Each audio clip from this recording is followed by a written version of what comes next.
तो आइए बच्चों हम लोग ये वाली प्रॉब्लम को सॉल्व करते हैं। देखो ये प्रॉब्लम में कुछ ऐसा बोला जा रहा है कि मान लो कि आपके पास ये लाइन L1 है और ये आपका दूसरा लाइन L2 कुछ इस तरह से दिया हुआ है।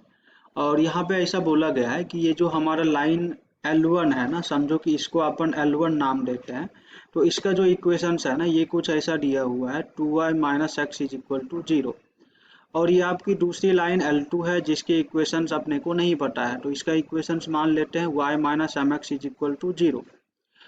और यहाँ पे आप देखोगे ना, तो ये जो पूरा एंगल होगा ना, इसका जो एंगल बाइसेक्टर होगा, समझो कि ये वाला लाइन इसका एंगल बाइसेक्टर है, इसको अपन B1 नाम देते हैं। और ये जो लाइन है ना, इसकी एंगल दूसरी एंगल बाइसेक्टर है, इसको जो है हम लोग B2 नाम देते हैं।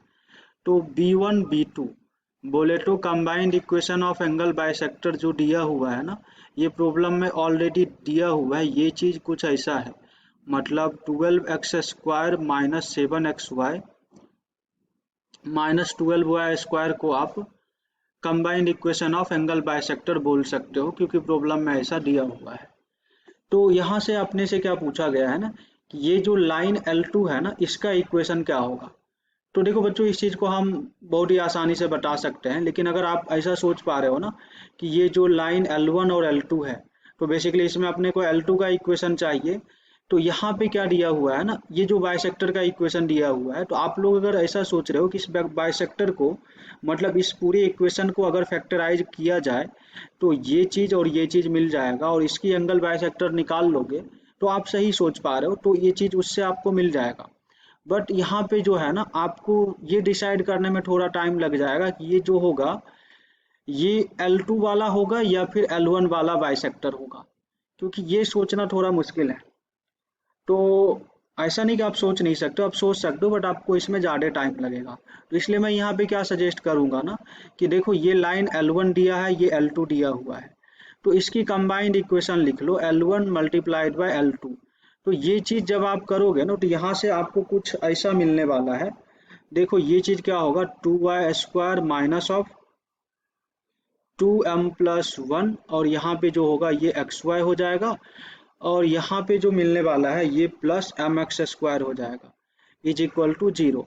और अब हम क्या करेंगे, इसकी combined equation of angle bisector लिख लेंगे।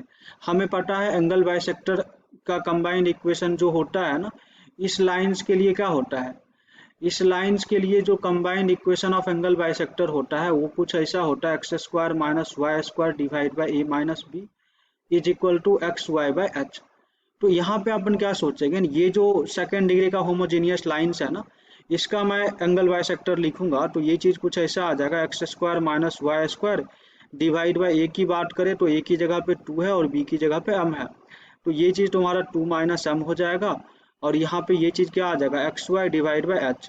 तो यहाँ पे ध्यान से देखोगे ना, तो इस इक्वेशंस में +2hxy होता है, जो कि यहाँ पे है नहीं। तो इसको आप ढंग से लिखोगे तो ये 2y² प्लस ट्वाइस ऑफ ये चीज़ क्या आ जाएगा, -2m+1 डिवाइड बाई 2। तो देखो h का वैल्यू तो ये हो गया, और यहाँ पे xy लगा लो। तो मतलब h की जगह आपको क्या लिखना पड़ेगा, h की जगह जो आप लिखोगे ये लिखोगे -2 ऑफ m+1 डिवाइड बाई 2। और इस combined equation of angle bisector को आप सिंप्लीफाई करोगे ना, तो ये चीज़ कुछ ऐसा आ जाएगा, कुछ इस तरह से। देखो ये आपका जो होने वाला है, ये चीज़ ऐसा होने वाला है 2m+1 x², और ये चीज़ जो हो जाएगा माइनस, चलो इसको हम प्लस के साथ लिख लेते हैं, 2 माइनस m xy। आप इसको सिंप्लीफाई करके देखो, आपको ये रिजल्ट दिखेगा, और ये चीज़ हो जाएगा -2m+1 y² is equal to 0। तो देखो ये चीज जो है ना, combined equation of angle bisector को रिप्रेजेंट कर रहा है, और ये लाइन भी combined equation of angle bisector को रिप्रेजेंट कर रहा है।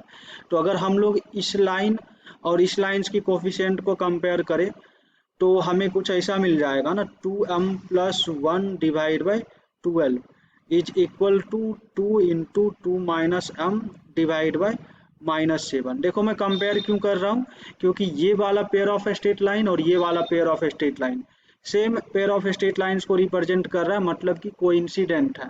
क्योंकि दोनों ही एंगल बाइसेक्टर को रिप्रेजेंट कर रहा है, मतलब combined equation of angle bisector को रिप्रेजेंट कर रहा है, इसलिए मैं इसकी कोफिशिएंट को कंपेयर कर रहा हूँ। और यहाँ से y की कोफिशिएंट को कंपेयर करोगे ना, तो यहाँ से देखो फिर से वही सेम रिजल्ट आने वाला है जो हम यहाँ पे लिख चुके हैं। तो बस अब क्या करना है, इसको सॉल्व करना है, और इसको आप सॉल्व करोगे ना तो m का जो वैल्यू आ जाएगा, यहाँ से मैंने सॉल्व करके देखा है, तो m का जो वैल्यू आता है ये चीज़ कुछ ऐसा आ जाता है 41/38। मतलब इस लाइन का इक्वेशन आपका क्या हो गया, इसकी अगर अपन इक्वेशंस की बात करें तो इसका जो इक्वेशन होगा ना y माइनस 41/38 x बराबर 0 आ जाएगा। इसको आप ढंग से सिंप्लीफाई करोगे ना तो ये 38y minus 41x is equal to 0 होगा, और यही आपका फाइनल आंसर होगा। आई होप आपको ये वाली प्रॉब्लम का सोल्यूशन समझ में आया होगा।